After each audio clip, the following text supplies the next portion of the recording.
All right, everyone, welcome to our spring software preservation quarterly community forum. The goal of the QCF, as we call it, is to bring together colleagues from across professional and disciplinary communities to participate in an hour-long discussion on topics related to software curation, preservation, and reuse. Yes, it's lovely to see you all on the call today. Just so you know, if we always announce this, if you have topics or if you have suggested speakers that you would like to see in subsequent community forums, please do take advantage of the Google form that is linked at the top of our running meeting notes document. And please do make suggestions there. We love suggestions. And for housekeeping, a few things. All of our forums are recorded. We're currently recording. The recording will include video, audio, and the chat. These audio-visual recordings will be uploaded to YouTube, and the YouTube videos will be embedded in the SPIN website and made openly available. Currently, no QCFs are on the website, but we are in the midst of a website overhaul, and all of the previous QCFs will be made available by the end of late spring 2020. So a few more comments. Members of the SPIN staff that are on the horn, which I see, that's myself, that's Brandon, who will be speaking today, Jess Farrell, the SPIN community coordinator. We have Caitlin Perry, who is our administrative and community manager, and we have Hannah Ballard, who is our communications director. We will be responsible for helping to track down questions and comments in the chat box and in the chat window and watching for raised hands and timekeeping. Attendee questions that can't be addressed during this 45 minutes to an hour-long webinar will still be captured again and addressed offline, if at all possible, or in the next forum. And that questions and answers can be posted or will be posted on the SPIN website along with the back issues of our QCF. Zoom ground rules, these are important. Please, everyone, keep your microphone muted when you're not speaking. The background noise from multiple sources can contribute to poor sound recording, so that's really what we're after there.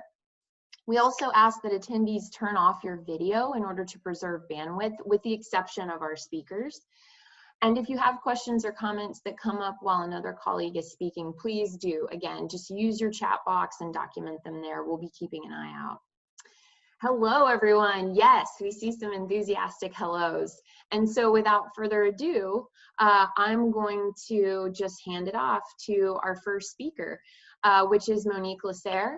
Monique is the digital preservation librarian at the University of Arizona Libraries, and she'll be presenting today on her experience as part of the Fostering Communities of Practice cohort, all the incredible work that her and her colleagues have been doing at University of Arizona to raise awareness and build capacity for software preservation on campus, and some other mentions of specific work that's been done relatively recently in terms of translating this work to different kinds of audiences, including research students.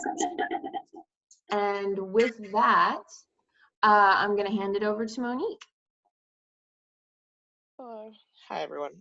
So I don't have any slides, and I'm not going to share my screen, so you'll just have to listen to my voice. So to begin, our participation, the University of Arizona, in the FCOP project, I think like a lot of other cohorts was, due to the fact that we wanted to build capacity and we didn't really have like a good impetus to do so, not necessarily at the time carved out, or any like financial resources, technological resources behind it, such as easy. So we were really trying to do this grant project to kind of really get on the same, or I guess get up to speed, because we were so far behind. And our project is interesting in the fact that it's not just the libraries participating, it's also the Learning Games Initiative Research Archive, which is a specialized video game archive on campus. And so a lot of the work that we've done over the past year and a half is really to kind of operationalize a workflow that was ad hoc, but also a workflow that spans across different institutions and making them actually work together. A lot of that was also trying to get a better sense of the holdings and which video game titles would be best for emulation, especially because so many of the titles that we were working with were already publicly available. And so the interesting part of this grant project was kind of Also planning the service point, because when I first started with this grant project, I had just got on at University of Arizona.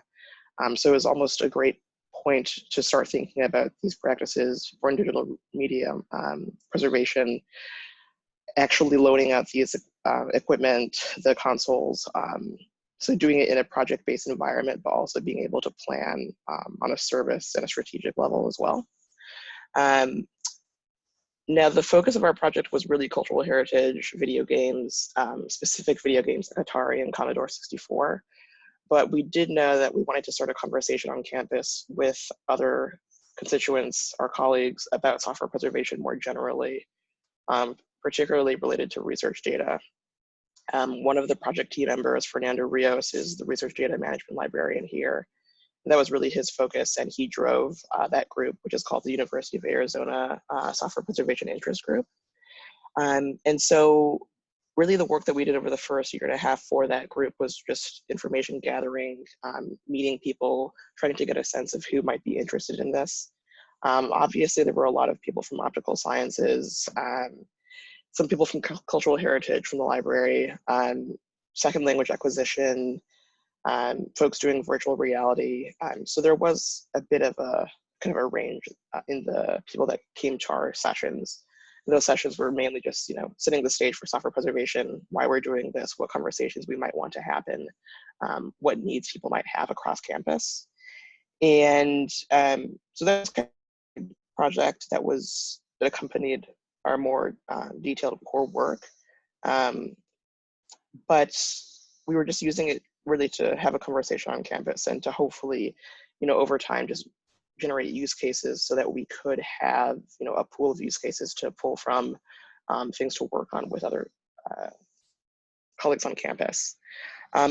So right now, we're really trying to figure out how to sustain that group, and the way that it's kind of turning out is that there's another group on campus, the research specific kind of informal group that meets regularly over the month in different types of meetings, and having UA SPIG show up to some of those.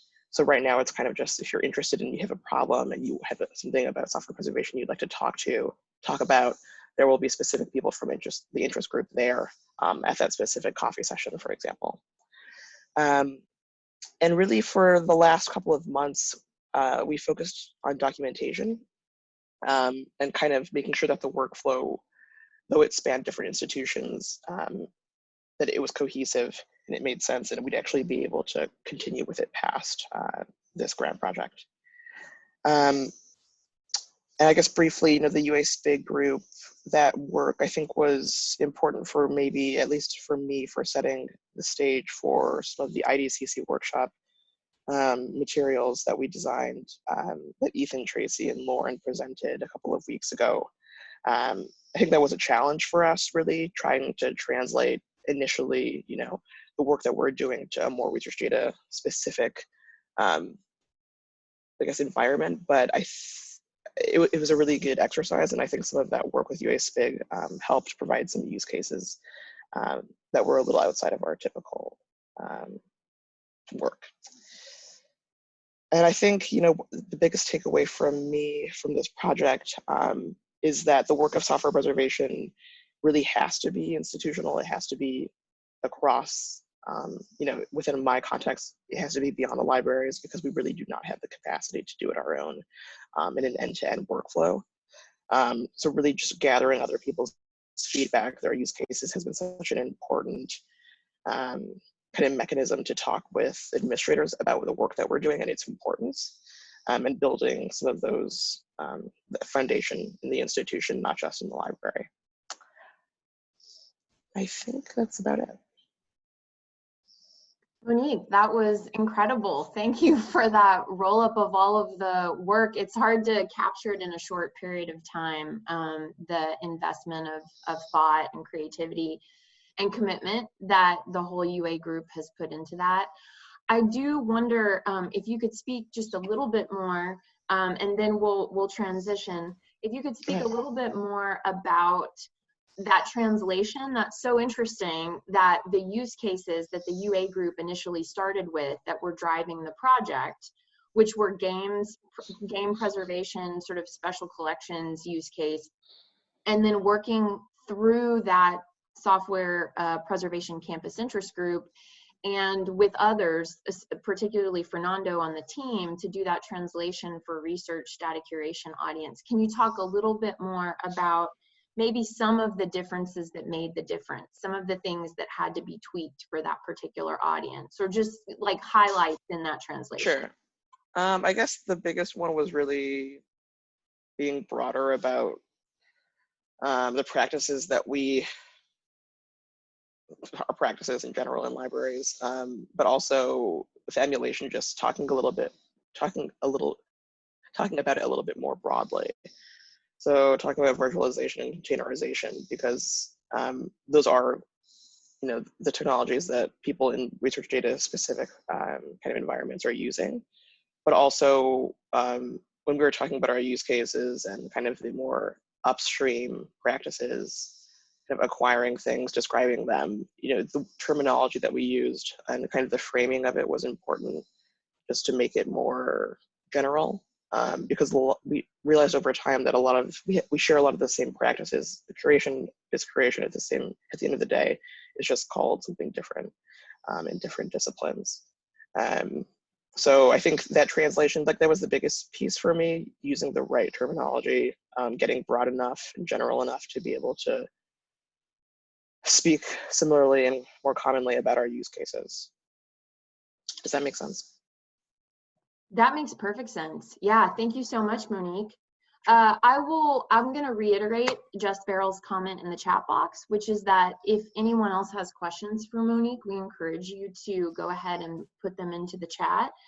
I don't see any so far. I have a few that I've put in my back pocket, but we're going to wait for the time being, transition to Claudia and Owen for the next segment, and we have left at least 14 minutes or so at the top of the hour for additional questions. So all of you do be encouraged to document questions as you have them, and then we'll queue them up for the Q&A at the end of the hour. Thank you so much again, Monique. There's so much in everything that you said. There's so much effort and work and thoughtfulness, as I said. So huge thanks to you and the rest of the UA team for leading the way as far as the software preservation and curation work is concerned. Okay, so I'm going to hand the mic over to Claudia and Owen to introduce us to their work at the Institute for Sound and Vision and this software emulation pilot that they've been undertaking with colleagues from the Dutch Digital Heritage Network. Claudia and Owen, take it away. Jessica, I hope you can hear us here okay? Yes, you sound good. Good, okay, we're just going to share the screen because we have a few slides that we want to go through. So I'll try to get this up now. Okay, so can people see that screen as it is now? Yes. Okay, great. Hello everyone, my name is Owen O'Donoghue. I'm here with my colleague Claudia Roque. We're both digital preservation analysts here at Oh, wait, Owen, let me stop you there. It looks like, yeah, okay, so it's very faint for others on the call. So is there any way you could get y'all's voices a little bit closer to the mic? Yeah, well, I can try to get as close as possible here physically, if that's any better. Not sure is that, on it. Yeah, I wonder, so Brandon, Stephen, Courtney, is that a little bit better in terms of sound? So we're just trying to get the best levels here if we can. Let me see if there's any. It looks like it's still very quiet for people. Just trying to see if there's anything I can change in here in the microphone. Yeah, maybe the input level is set too low. Let's see.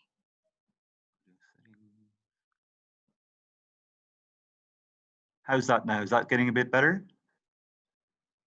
I think that's much better. Yeah. I think I've tried to up the input level there. Perfect. Thank you so much, Owen. Apologies. If it's still too low, just let us know and we can try change it. But hopefully that's better now.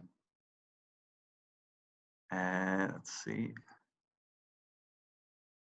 Okay, apologies. So my name is Owen O'Donoghue. I'm here with my colleague Claudia Roque. We're both digital preservation analyst here at Sound and Vision, and together with our team lead, Jesse de Vos, who I think is on this call somewhere, we're working on a software preservation project, which will last up until the end of this year.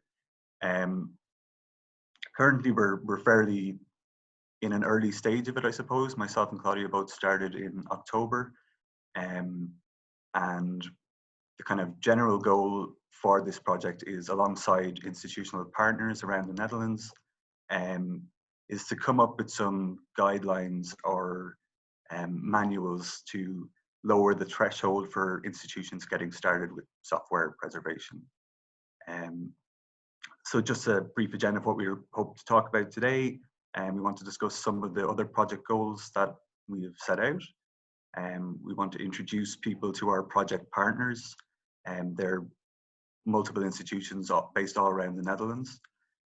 We have some individual use cases that myself and Claudia will talk about. We're going to split them up depending on who's been working on which. And then we have some project deliverables that we hope to have achieved by the end of this year, or kind of we're working on them as we go along.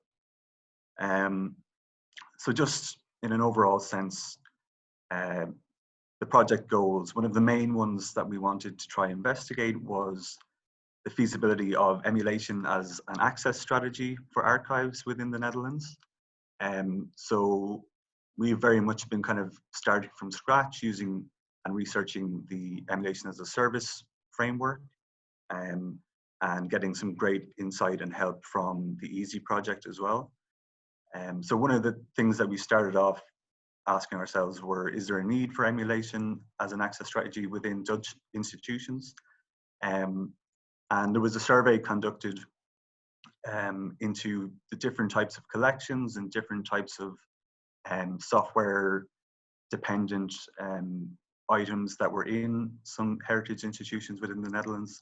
And from that, we were able to devise some use cases that we might be able to kind of investigate a bit further and see if the emulation as a service route was feasible for us.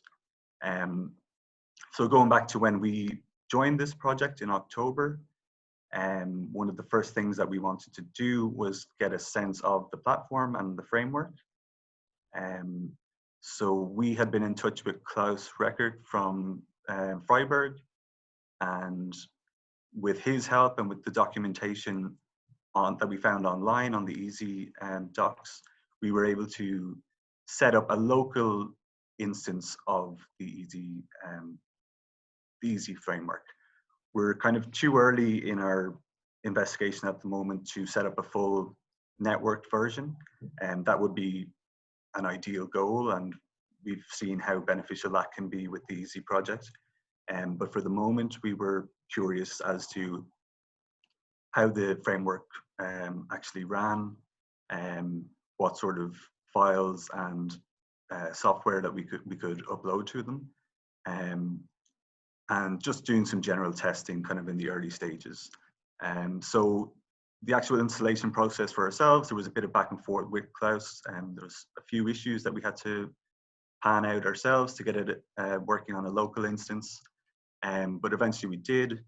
But alongside that as well, we have a cloud version that we've been working off to try get an idea of other possibilities for deployment and how the costing would be affected with that sort of setup. So another area that we want to look into, and we've done some work on it already, but there's a lot more to be done, is the metadata for software preservation and emulation.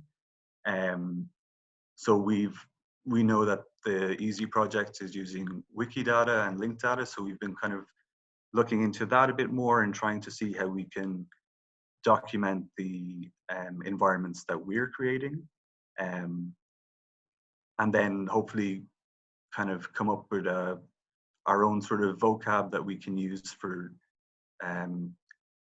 some items that we have in our own collection and items across the wider network that we're working with. On top of that, we, at the start of our time here, There was a Pronom Research Week, took place in November last year, I think.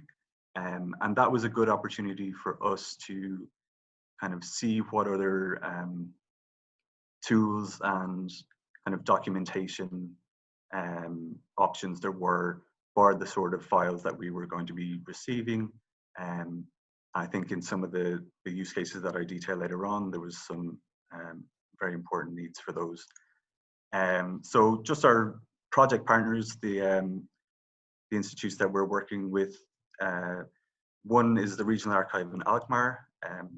They have a collection of video games, but also many other items, but the video games are kind of the main one that we are focusing on. Second one is Het Nieuw Institute. They collect and archive digital architectural plans and projects. So that's anything from AutoCAD files to Quark Express files for publications that we use. Lima archives and researches digital artworks. Ourselves here, we have a small collection of PC video games that we hope to use. And then there's the eScience Center in Amsterdam, which produces and archives software for research. So each of those have their own use cases. The Regional Archive in Alkmaar, the ones that we focus on primarily is a collection of Commodore 64 video games from a hacker collective from the 80s. The Het Nieuw Institute, yeah, they provided us with Quark Express files that they've received for the publication of architectural documents.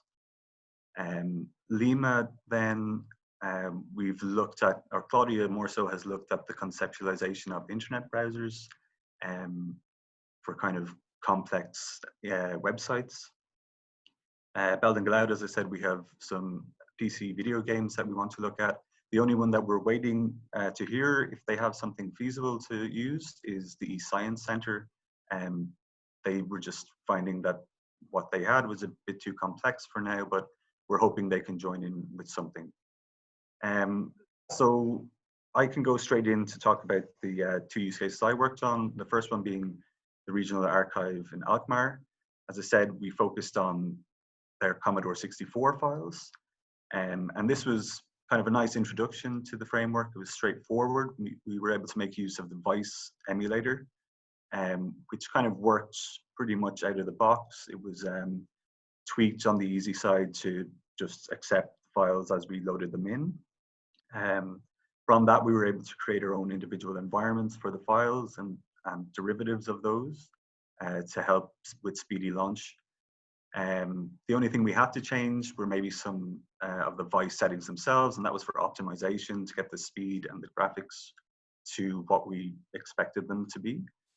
And after doing our own testing here, we were able to develop a test survey based on some of the easy documents that we have been provided, but also just some more general feedback on the file integrity themselves and how the emulation looked.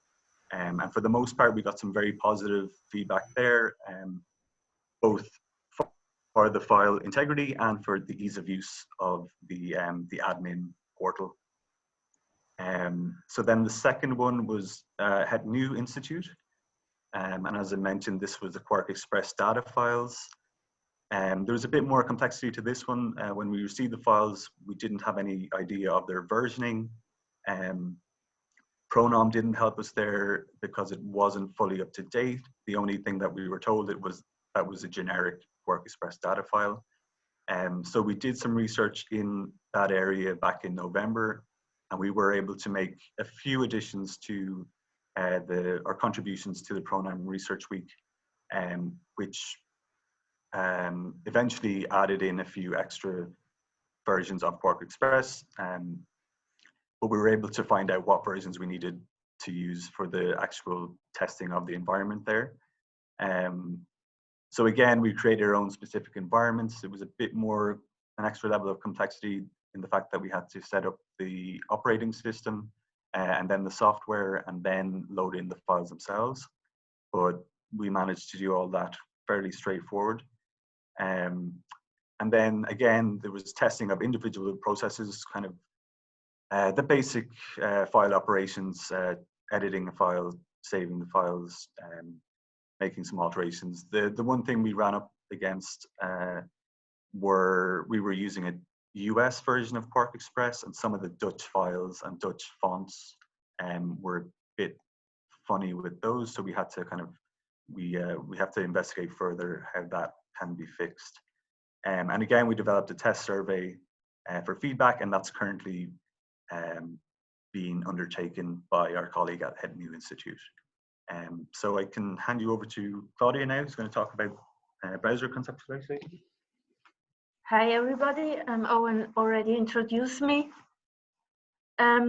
Yeah, so LIMA, that's the institution that researches and archives digital art. And they're also archiving websites, which are artworks, so-called net art.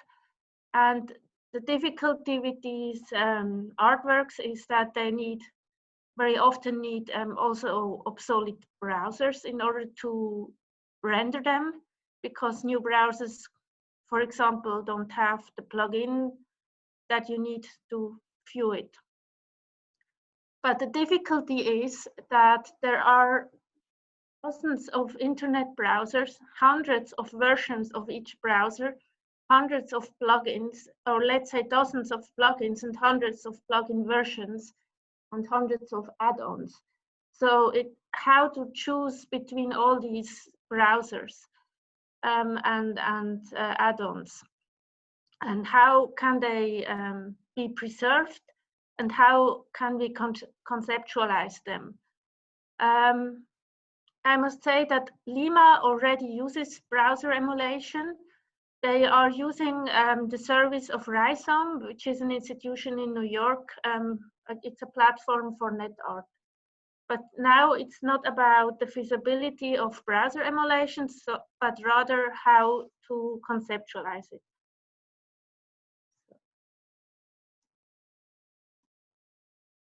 Yeah, and the method I'm using, I'm just analyzing a browser. What functions do they have? How are they structured? How do they work? From a theoretical point of view. And then I'm also setting up a few browser emulations and plugins in order to compare a case study on these browser emulations. And I want to compare, of course, the significant properties, for instance, whether the Flash video is running or not, and whether it's looking good or not. And I have a second case study, which is a Google Chrome plugin. And that Google Chrome plugin is actually an artwork. Oops. Okay. Maybe. Sorry. Yeah, I haven't finished the case study yet, so I'm in the middle of it. I set up some browser emulations, and I'm testing the case study, which is a Flash-based website. But I'm having some problems because the old browsers can't decrypt the newest SSL, TSL encryptions. So I will see, I will probably have to choose a different case study. But that also shows the difficulties that you have with old browsers. Yeah.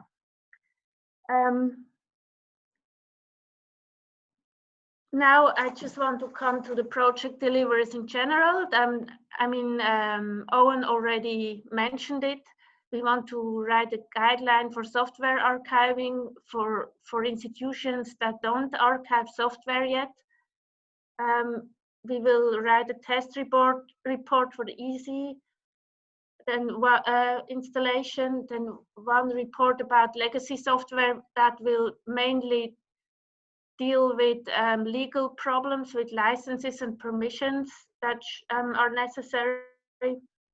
And in particular focused on Europe. Yeah, and then, yeah, that's about all. I will finish here. So. Thank you so much, Claudia and Owen. That Terrific, and such a nice overview of all of the different case studies that are represented in the pilot. There's a lot to unpack there, as always. I think there are questions I could have asked you about each of your slides, as could many of our participants. For the time being, I will encourage everyone to, again, queue up your questions for the Q&A section of today's call. And we're going to circle back for those of you that have questions for Claudia and Owen. I have, as I mentioned, I have a couple up my sleeve just in case. Lots of questions to ask there.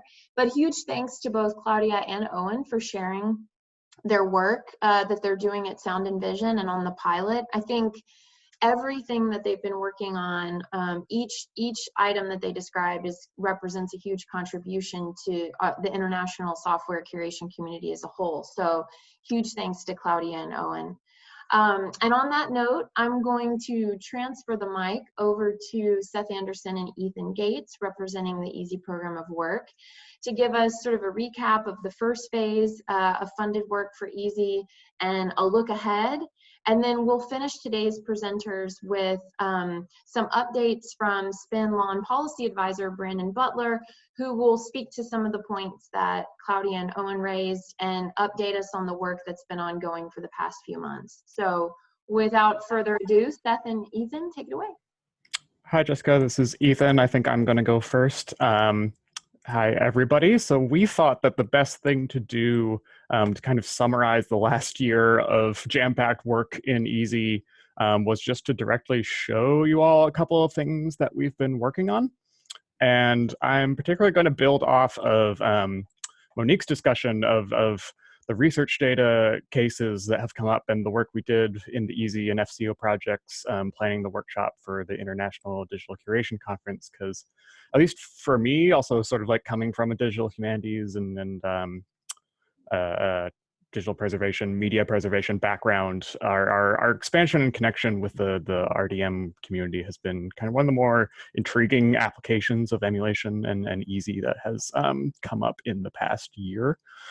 So last summer, we started talking, for a bit of background, we started talking with Yale's Institute for Social and Policy Studies, which they host a publicly available data archive on their website that, you know, it contains data sets deposited for studies and experiments that were published by Yale faculty, more or less. So many of these sets, you can go to their site right now and download the raw data, but in order to actually reproduce the results that are often contained in scripts or software in those sets, you obviously need the original software, or at least something closer to it than contemporary systems. So we've talked a lot with ISPS's Associate Director for Research, Limor Peer, about what it would take to make these data sets computationally reproducible and what EASY could do for the data archive. So as a demo, I'm going to share my screen and pull up a video here.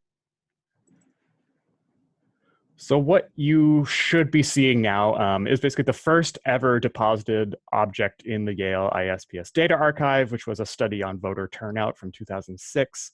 And it's going to be rendered in Windows XP through our emulation as a service browser interface.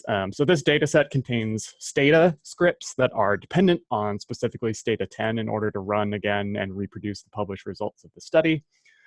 And the environment that you're seeing, it was created by what I would kind of call our usual method, which is that Seth and I had to download the set ourselves, look directly at it, fiddle around with it, and make educated guesses about what software dependencies it might have based on both the metadata available from the data archive and from talking with Limor. So we had to go out and research and find the appropriate versions for each software dependency, get the license needed for Stata 10 that you saw running just there, upload and install all the software into EASY, upload the dataset files, and now you can, as that brief clip showed, examine and run them in a computing environment that is actually relevant and actionable.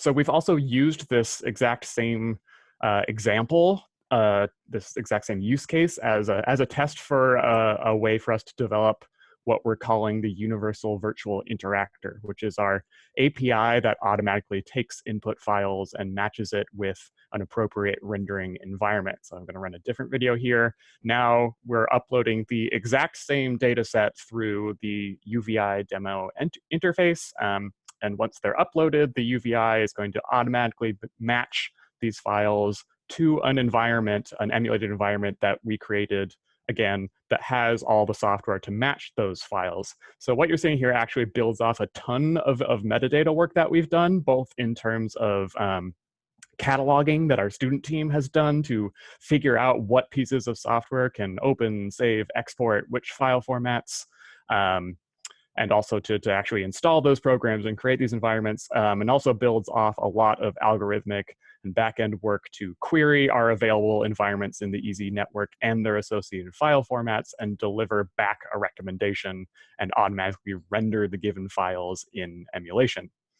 So the more work that we do going forward in the EZ network, the more pieces of software that we catalog and environments like this that we create, the less legwork it's ultimately going to be for us to help people with their individual files or objects or data sets, because they could just do this upload process with the UVI and get something back actionable without me or Seth or emulation or EZ service provider having to necessarily go out and do all that research of, which version of R came out in what year. And so finally, just to show off one of our other big partnerships from or developments of the last year, which was hiring Portal Media to design a whole fresh new user interface for EZ and for emulation as a service. So this is all to give you a taste, a sort of sneak preview of what the EZ network is going to start using very soon. This is, you can sort of see the whole aesthetic and UX overhaul that Portal Media have done on the interfaces that you just saw. We have a whole bento box based system now for listing emulated environments and for software installation media. Makes everything a lot more discoverable, especially as we continue making metadata improvements. You can bookmark some of your favorites and just run everything real quick from our action menus. Again, just a sort of facelift on the user aesthetic and the user experience of running emulation in the browser that we're really, really excited about. And so with that, that's my real quick summary of all the work we've done, and I'm going to hand it off to Seth in order to talk about where we're going. Great, thank you, Ethan. And okay, you are no longer sharing, so I will share. And I am going to pick up where Ethan left off and look forward a bit, both over the remaining 3.5 months of our current funding period, and then I'll do a quick overview of our vision for the next phase of EZ. And so as Ethan pointed out, we've done a lot of great work over the last, 2 years and 3 months or so. Let me make sure that I'm not also quiet. Okay, I'll be louder.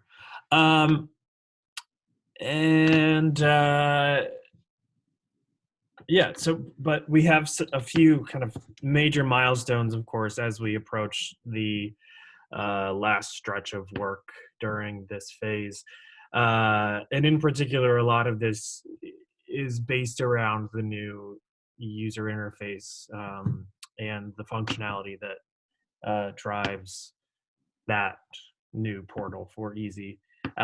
So as Ethan mentioned, we will soon be releasing kind of the first version of that updated interface. And so that will go out to our 5, well, now 6, because we've recently added Georgia Tech as one of our project partners and one of the members of the EZ network.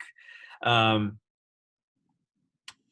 so what we are calling our sort of, we're now calendar versioning these things. So version 2020-03 beta will include that updated version of the UI that Ethan was just showing off, which should provide generally overall better navigation of the system.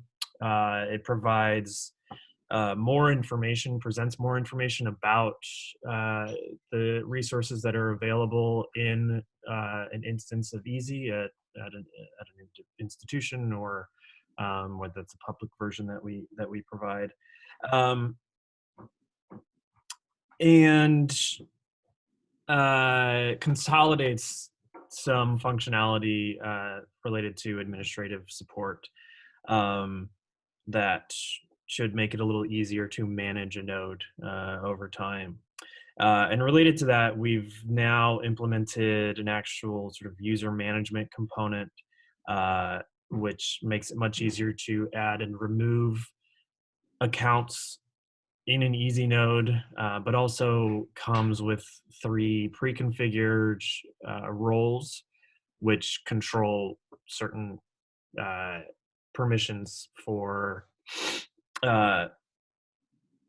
conducting workflows within the system. So there is, of course, an administrative user who can do anything to manage the node and interact with resources. And then on the other end of the spectrum, there is what we call a configuration worker, which is a user account that can create and manipulate emulation environments, but doesn't have the same level of permissions to add items to, say, the EASY network to be shared with other nodes, and has some limitations on what they can add or remove from that instance of EASY. So that will be going out to the nodes at the end of this month, and will be followed by, of course, some testing on their part before we move on to working on the next update, which will be coming a little later this year. But one point of interest for everyone on this call, and for anyone out there who's listening to this later, heading into this last release in what will be late May, early June, we wanted to bring in additional stakeholders, people who are interested in the project, to give them an opportunity to contribute through acting as a tester on the next version that we want to release. So starting in April, Ethan and Jessica will be implementing or carrying out this tester recruitment program that we're going to try and campaign that we're going to try and run, wherein members of the community will be asked to kind of perform a task. So we're looking at gamifying this in general. We're not entirely sure what that task will be. It will be in some way related to setting up or configuring an emulation environment in EASY, probably using the open source software sandbox that we released last summer.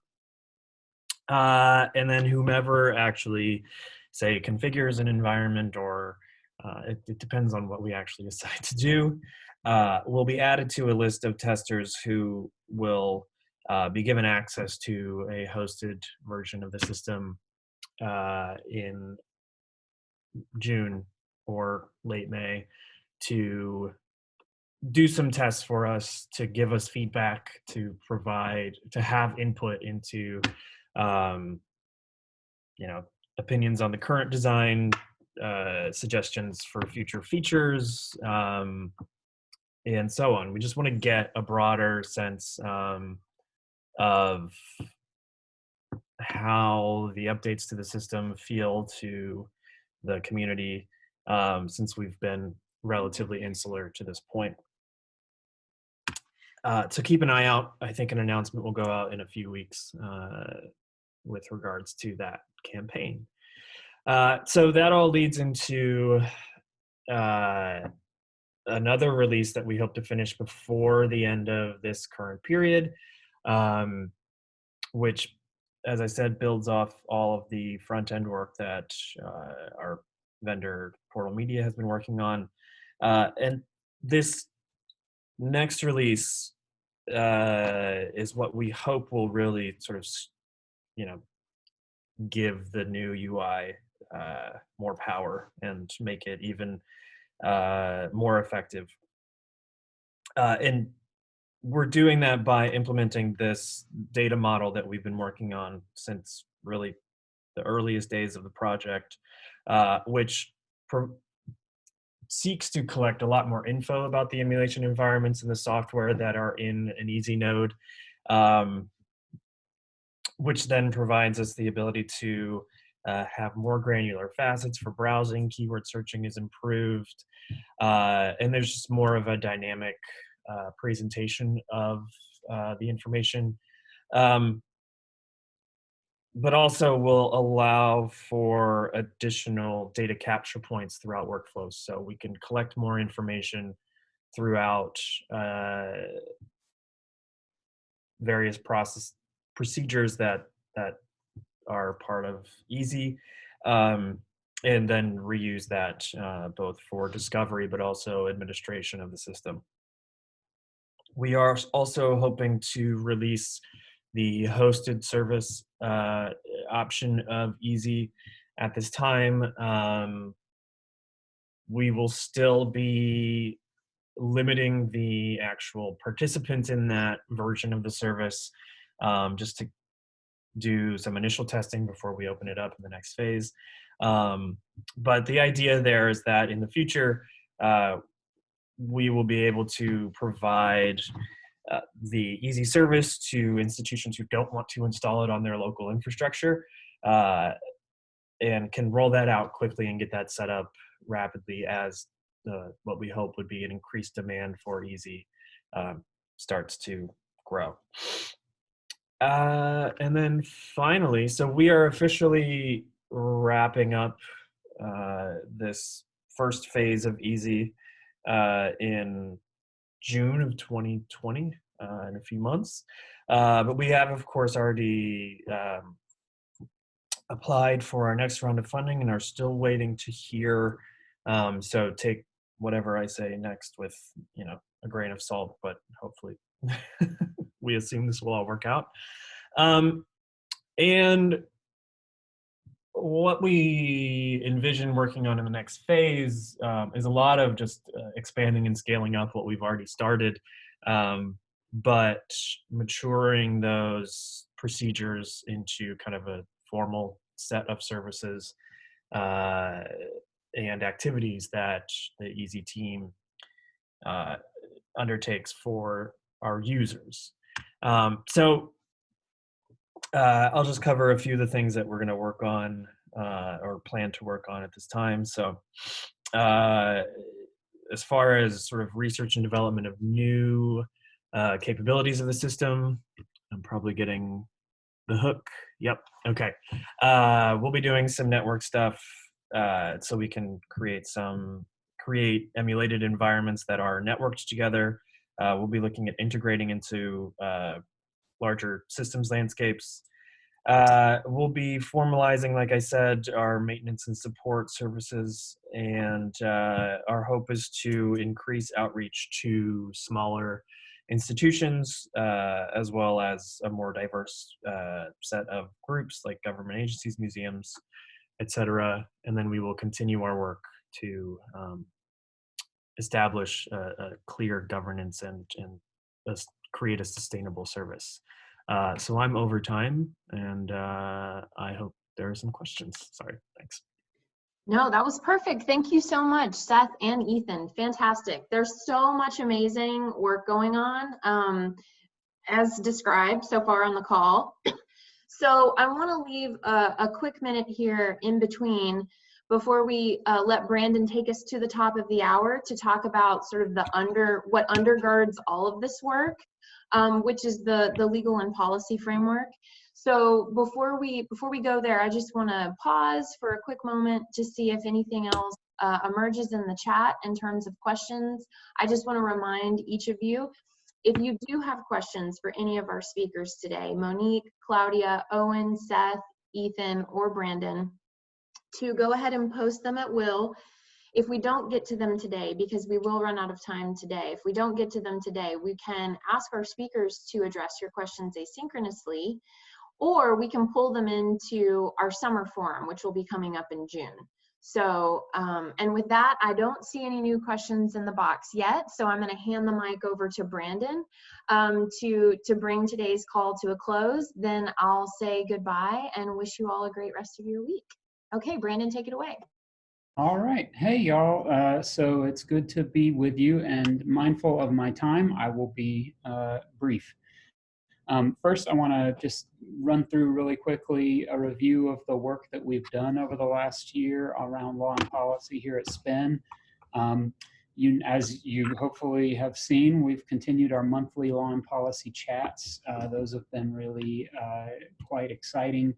We've been able to have some guests join us for several of these chats, but we've also had great kind of open-ended sessions where folks were able to just talk about whatever's happening at their own institutions.